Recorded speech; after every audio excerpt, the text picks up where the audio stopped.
Welcome, everyone. Simon Rosenberg, Hopium Chronicles. We've got a great event today. Back joining us is Anderson Clayton, the great Anderson Clayton, our good friend from North Carolina. Welcome, Anderson. Thanks for having us, Simon. We appreciate it.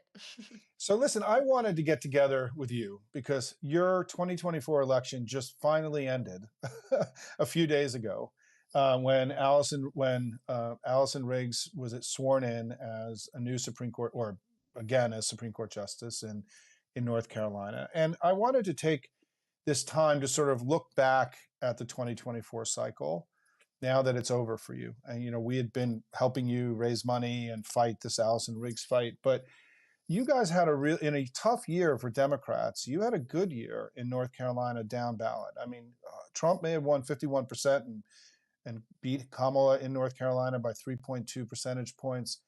But down ballot, you did really well. Can you just walk us through, now that you've had some time to really absorb what's happened? Talk to us about what happened in North Carolina in 2024. Yeah, and hello to everybody joining. Thank you again, Simon, for having us on. My name is Anderson Clayton again, and I get the honor and the privilege of still being the youngest state party chair in the country. Unfortunately, no one's come to take the title yet from me, but I'm very excited and hopeful and optimistic about that in the future.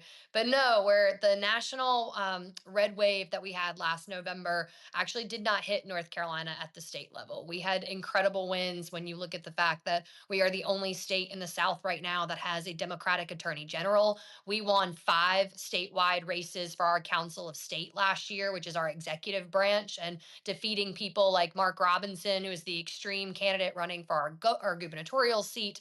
But also looking down ballot, we won a superintendent of schools race and helped protect public education in North Carolina with Mo Green. Rachel Hunt became our lieutenant governor in the state of North Carolina. We were the only state in the country to flip 2 statewide races from red to blue, knowing that the roadmap at the state level can look a little bit differently when we're looking at how do we recruit candidates and who they are. And then we were also able to break a Republican supermajority in the state legislature that gave our Democratic governor back power. And the most incredible win that we just got to see was finally, to your point, Simon, Justice Allison Riggs sworn in as our Supreme Court justice again on the bench that we were able to help protect when Republicans launched a 6-month attack to subvert democracy and steal an election in North Carolina that was going to have ravaging impacts across the entire country. So why did you do so well, Anderson? I mean, when you look back on it, why did you do so well when we struggled in so many other places? I mean, the biggest thing that I would say is misinformation and disinformation cost us an election. And that was not just over a year process, it was over a 4-year cycle where Republicans and Donald Trump, honestly, consistently messaged against the Democratic Party and what was happening. And I also think we have to be truthful with ourselves just about the situation that we were put in at the federal level. Joe Biden should have been a 1-term president. And I think that the ownership that our party has to take in making the case of that, we didn't set Kamala Harris up for success when she came in and had 100 days left to run for office. And I think that our party has a lot to own in that capacity. And that means that we have got to have more honest conversations internally in our party about that going forward. And I think that the bottom of our state got to see, or the bottom level of our ballot got to see at the state level, that we ran really impressive candidates, people that spoke to their communities, that were from their districts, that were able to, I think, really make the case for why North Carolina has a better future under Democrats than it did Republicans in the state that were prioritizing defunding public education, not allowing for Medicaid expansion until they absolutely had to, and then also looking at what's the economic future for every area in the state of North Carolina. And I think that we really got to see that come to fruition when you had a message like, Josh Stein did, and also Democrats down ballot. We also were able to maintain Don Davis's congressional seat in CD1. That was one of the races where the RCCC came after very hard, trying to make the case for why they needed to pick up that other congressional seat. And we were able to defend his race too. And so I think it just goes to show that when you have a ground game and a year-round organizing presence and a messaging apparatus at the state level that really works for your party, you're able to do, and you're able to win statewide races. So you've been reelected to a second term in North Carolina as party chair. When you look back at, 2 years ago, you were the new kid, right, coming in, had big ambitions, right? And when you look back, talk to us about what the party did and the contribution that the party made itself, not necessarily the candidates and the Harris campaign, but what did the North Carolina Democratic Party do over the last 2 years? We built up the apparatus for the coordinated campaign to come in and use, honestly. Like, I look at when we came in 2023, there were dilapidated county party infrastructures. There were people that hadn't been trained on how to get out and knock doors. And a lot of our problem, we didn't just lose this election to Donald Trump, we lost it to the couch. And I think that folks have got to understand that a lot of what we needed to do was to actually inspire our party and people that, call themselves and are still registered as Democrats to be able to actually get out with us. And a huge part of that was North Carolina Democrats saying, okay, we need to train people early and often. We need a Democratic messenger in all 100 counties in the state. We need someone actively out there organizing on local issues, because we know that what is happening in Western North Carolina right now after Hurricane Helene is a lot different than what's happening in CAFO's farms in Eastern North Carolina right now, and the amount of water pollution that they're having in the eastern part of the state. We know that there are differences geographically depending on where you are, and that local people can speak to those issues a whole hell of a lot better, honestly, than a statewide or a federal messaging apparatus can. A lot of the way that people are receiving their news right now is through word of mouth or through their group chats, and we knew that. And so North Carolina Democrats came in 2023. We started a year-round organizing program. We're one of 3 state parties right now in the country that have that. I know that it's growing throughout my other state parties too, or at least they're trying to. But it meant hiring organizers from the communities that they were in, and we challenged these organizers to go out and make sure that there was someone in every single county that was recruiting people to run for office there. North Carolina was one of few states in 2024 that contested all but 2 of our state legislative seats. So we have 168 candidates out of 170 candidates that ran for office. And we're looking to do that again in 2025, but prioritizing municipal elections, because we know that all of these policies that are coming down from the federal level, the people that they're going to impact the most are our local governments, our state governments, the places that are already, suffering and under the most amount of constraints and defunding from the state governments and federal governments already. And so, honestly, us being there on the ground to be able to flip those seats and build the bench back for our party, we're the year round, we are the infrastructure that is there day in and day out, in my opinion. Well, and I want everyone to know that our organization, our community, the Hopium community, made a decision to back Anderson and her ambitious plans back in the fall of 2023.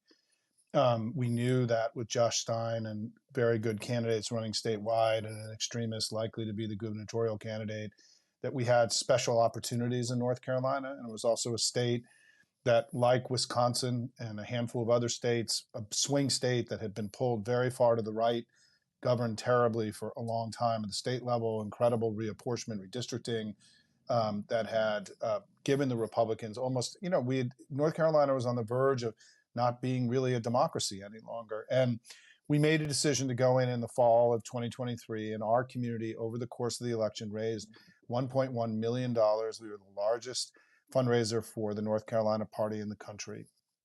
We went in early and started raising that money in 2023. I believe in investing in state parties, because you just heard why, right? Because it's not just benefiting a single candidate, it's benefiting everybody. And we were able to have this remarkable success in the state, despite the fact, Anderson, this is something we've talked about privately, that the Biden-Harris campaign was never really fully in North Carolina. I mean, it was, and one of the reasons that I got into the race in November is that I wanted to make the case nationally that we needed to add this as the 7th battleground state, that we couldn't be satisfied with 6. We needed to expand the map and get bigger. And they got in, but they didn't get in as heavily as they did in many of the other states, which is one of the reasons why the success of the North Carolina Democrats was even more remarkable, because they hadn't had the national investment in previous years. They didn't really have the full investment in 2024.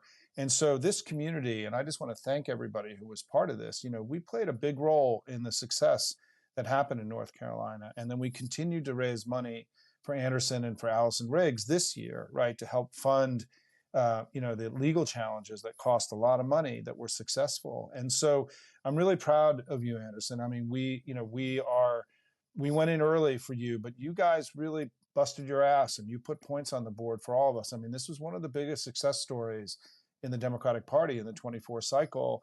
And then you had another win just a few weeks ago. Do you want to talk about what happened in your fight to make sure that Allison Riggs ended up being a Supreme Court justice?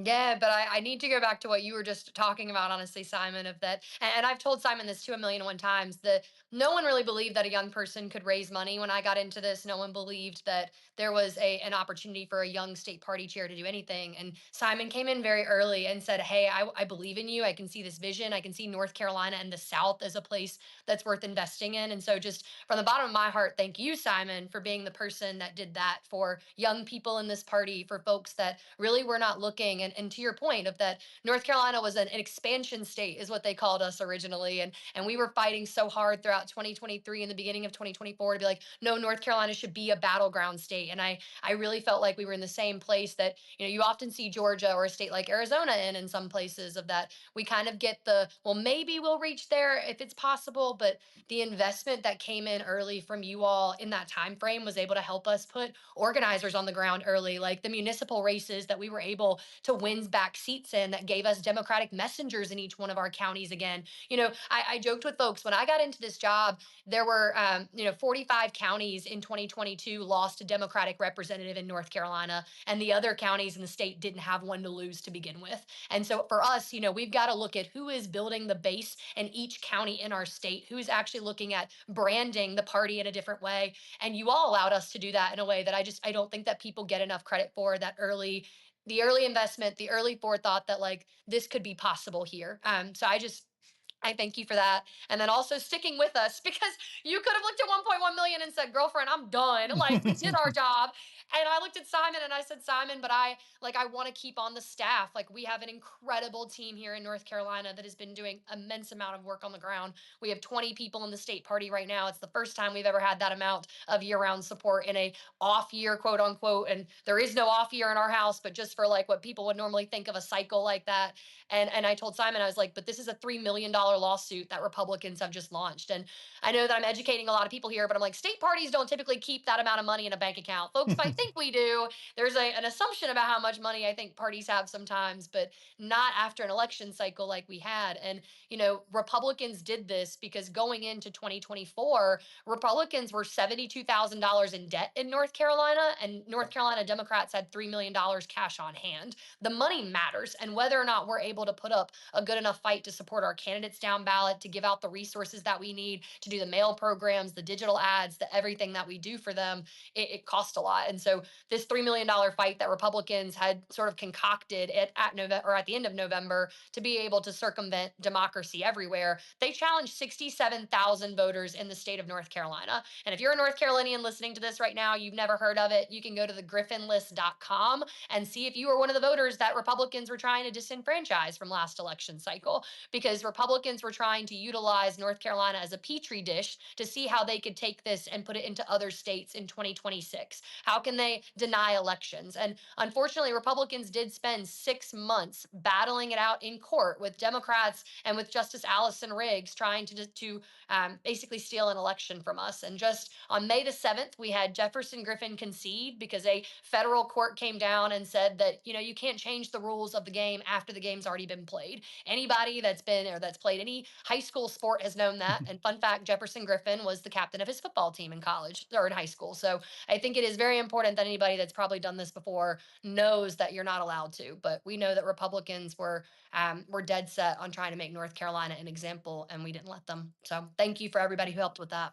Well, and I think I just want to put an exclamation point on that because I do think this was not a normal fight, right, that happens after an election. They were testing a new tactic, right, in their ever expanding world of illiberalism, where they're trying to continue to gain power without winning elections, gain and maintain power without actually winning elections. This was a new tactic, and it was critical, essential, fundamental to be able to defeat it in order to make it less likely that they try it in other places. And I think that, when we had Allison Riggs on to the Hopium community a few months ago, she said, my belief is that if once we go to federal court, we'll be able to really defeat this and have this sort of declarative victory. And it sure seems by the ruling and the language in the ruling that this was a big brushback pitch on the Republicans nationally to try this in other places. I mean, you guys not only won, but you got a ruling, it seemed, that had teeth and that would make it would dissuade, we hope, right, Republicans from trying this in future elections. No, I agree. And I think that it really showed a lot of people the importance of courts, right? Because I think for so long the Democratic Party has not done a good enough job at emphasizing that there is another legislative branch that pushes power for Republicans at the statewide level, but it impacts our federal races. And so when North Carolina Democrats lost control of our Supreme Court in 2022, Republicans in 2023 brought back up and legalized again partisan and racial gerrymandering. And that is the biggest reason why we have made the case for this Supreme Court fight. Because if North Carolina hadn't been gerrymandered, Hakeem Jeffries would be Speaker of the House right now. And we all know that the power of this state, which is also why it's so important, what Simon did last cycle to me is that seeing a state that has so much power to give back nationally, it matters what we do in it in 2026 and in 2028. But it also mattered what we did in 2024. The investments that were made there were setting us up because we have got another Supreme Court seat we have to hold this year in 2026 with Justice Anita Earls. And then we've got 3 Republican seats on our Supreme Court that will be up in 2028. And when we take back the courts, we're going to be able to give back equal congressional representation in North Carolina. And when reapportionment happens, we're going to gain another congressional seat. So the South has got so much power, especially coming through this state right now. And I think that we defended against having to relitigate elections in the future, hopefully across the nation. How are you seeing the Senate race in 2026 there? I mean, I think Tom Tillis is going to have to answer for a lot how he's going to vote on the budget bill that's coming up in Congress right now. 1.3 million children across North Carolina are on Medicaid at this moment in time, and you have an even higher percentage of people that are on SNAP benefits and that are actually going to suffer from whatever Republicans do with what's happening in Congress. And I only hope that he can make a better decision than what he's done in the past with the presidential appointments to the cabinet that he made with Pete Hegseth and Tulsi Gabbard and RFK Jr. Tom Tillis is not interested, in my opinion, in being the next John McCain. He's just interested in being the next Tom Tillis, and I don't think that that really helps the Republican Party right now make the case across North Carolina. Especially, we have the second highest rural population than any other state in the country other than Texas. When you're looking at the cuts to the social safety net, it is going to hit the majority of the people that live in his state. And what do we think is going to happen on the Democratic side at this point? I know that, it's still early but give us a lay of the land on our side. No, I mean, I think that everywhere I hear, people are hollering and begging for a Roy Cooper to announce something.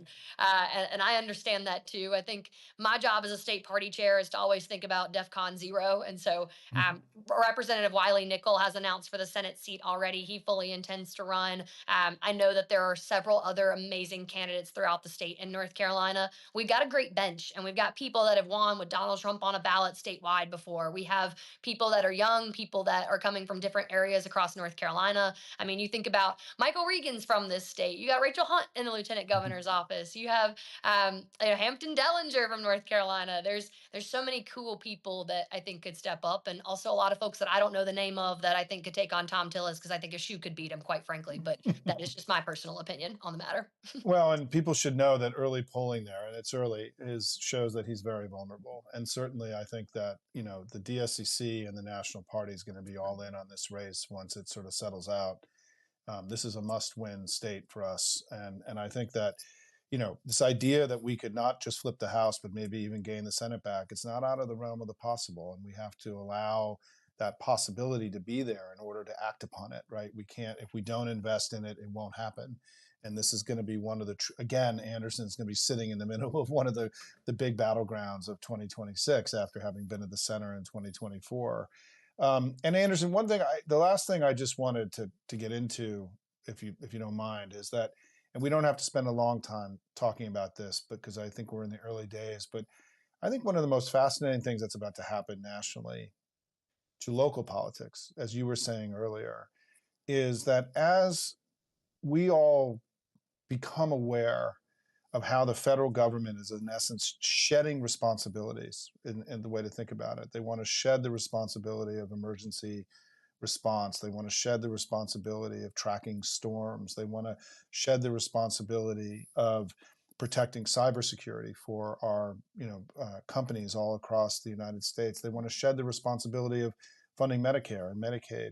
That these problems are going to flow down into the states, and because the state and local governments are still accountable to their voters over making sure that people have a good quality of life and can get ahead in the world. And all of a sudden, your big partner, I mean, I was reading a story today about what happens if the IRA gets fully gutted, the impact it's going to have in North Carolina. It's going to be unbelievable, the impact it's going to have. And all of a sudden, we're in this place where, state and local governments all across the country, right? It's not just Medicaid and Medicare, it's also all these other things that these investments all of a sudden may disappear. And it's going to roil politics in the states. It's all of a sudden sort of the venality and the malevolence and the maliciousness of the Republican Party is going to become undeniable in a way that wasn't possible perhaps to convey before. And even today, I read that, I was doing my homework for this discussion, and I was reading the Raleigh News and Observer, which I pay for and subscribe to, by the way, and to help keep it going, is that hundreds and hundreds of thousands of people are going to lose their health insurance under the House plan in North Carolina, having a huge impact on the quality of life and the economy of North Carolina. I mean, what are some of your thoughts about how those conversations are going on at this point about coming to understand that all of a sudden, all these responsibilities that were formerly at the federal level may become yours? I mean, I'll be honest. I think that people worry about Project 2025 at the federal level so much, but if people have been in the state of North Carolina for the last 10 years, you've been watching it happen at the state legislature. Republicans defunding public education, Republicans trying to deny Medicaid expansion for a decade in the state, right? They didn't want 600,000 people to have easy access to health insurance. And I think that's the story that we have got to be telling on the ground everywhere, because the point is that so many North Carolinians are going to suffer continually because of this. But no, there's no, both my House and Senate and the state legislature in North Carolina, both of their budgets included a 0% corporate income tax. I mean, like, we are not talking about people that actually want to hold the folks that are hurting most North Carolinians and Americans accountable right now, which is corporations and corporate greed. And you're seeing that throughout both of these budgets. What I will say, there were Democrats, and including my House Minority Leader, that voted for our House budget, mainly because we want Republicans to have to argue this out. North Carolina is not in any situation where we understand that Democrats have negotiating power, quote unquote. We are still in a minority. We may have broken a supermajority last year, but that doesn't mean that we shouldn't be helping the public understand where the focal point right now should be, which is Republicans are arguing with Republicans. They're not agreeing with each other on the future of North Carolina and how it should be presented, because they don't have an answer to that. They don't have a future forward vision about what this state should look like. They're only concerned with driving it into the ground. And that's something that we need to make sure that folks understand, which is putting and painting the image for them. I think that that is the most important thing narratively that Democrats could be doing right now, is helping folks understand who is actually to blame for this. Because Republicans are doing the priming already, right? That we see with Donald Trump's, like, i.e. independent expenditure arms coming down with, well, Biden's taking away your health insurance. Like, I've seen the ads. I understand what's going on right now. Most people that are in our party right now do, and I think that we have also got to be able to put up the defense at the ground level, meeting people where they are. Most folks are not looking at national news right now. Like, a group chat and the people that you talk to in your everyday life are still the way to get the best message out. And so I just need to be arming people on the ground with that message against Tillis and with this budget right now too. Well, and one last pitch for you, something we talk about at Hopium a lot, is this idea of owning the fourth. I mean, I think that we should make July 4th a hard holiday for Donald Trump, because it's the day that we celebrate the separation from somebody just like him. And it was the beginning of the process in America of building a politics that made it about the people and not oligarchs and monarchs. And I think that one of the things to think about, and it's late, I mean, it's coming up soon, is that July 4th should be our holiday, the holiday of the pro-democracy movement in America. And it should be a painful day for them, because they've now, essentially after 250 years, sided again with a mad king after all this time. And so think about that as you're looking at ways of breaking through, right, in ways that we need to help tell this story about where America is. We are in the process of the greatest betrayal of this country that we've ever known. And I think that we, in addition to talking about the economic pieces, which are so important, we need to also tell the story about his betrayal, his abandonment of our democracy and all the things that have made America great. And we are struggling for ways to capture that and tell that story, I think. So I throw that out there for you as a thing to chew on, Anderson. I'm happy to discuss it more with you, but this is something that we have people all over the country working on together to sort of what I call own the fourth. Yeah, I mean, I think we got to get involved, right? You're going to see me out on the 4th of July, probably in Troutman in Iredell County, out at the 4th of July Independence Day parade. I always dress up as my Eagle outfit because I was like, Democrats got to show up again in places that may make us uncomfortable right now. And that to me can be a lot of the areas where we haven't necessarily been in the past. So I'm excited about it. And also, if I could give a shout out, one of my Yeah. staffers, his grandma is on here. So Dawson is a great staffer for me. And shout out to his grandma. Thank you for all the things that you do, but she's a big Simon supporter in that sense. So excited to be on with you. Listen, Anderson, thank you. Thank you for giving us the update. It's been a lot of fun working with you over the last couple of years. I'm really incredibly excited, proud of everything you've been able to do. You got another big cycle ahead of you. I'm also going to see you this week out in Little Rock, Arkansas. The state chairs are getting together. Tom Bonnier and I are doing a presentation on Wednesday about American politics. So I'm excited to be able to hang out with you and Jane and everybody there. And just keep working hard. You know, you're an inspiration for so many. And I'm really just, I'm amazed at what you've been able to achieve, but I'm even more excited about what you're going to be able to do in the future. And so keep working, my friend, and let us know what we can do to help you. Well, I was going to say, I can't do it without any of the folks on this call. And so if you are someone in North Carolina right now and you want to get involved, we're doing Tom Tillis accountability canvases right now. We have held 25 so far this year. We had 12,000 active volunteers in 2024 that took action by this point in time that year. We've had 27,000 this year alone already. People are energized. Our county parties are working. And you can go to ncdp.org and find your county party that's local to you as well. That's amazing. That's a great stat, Anderson. It's a great way to end. Thanks, my friend. See you, everybody. Bye, folks.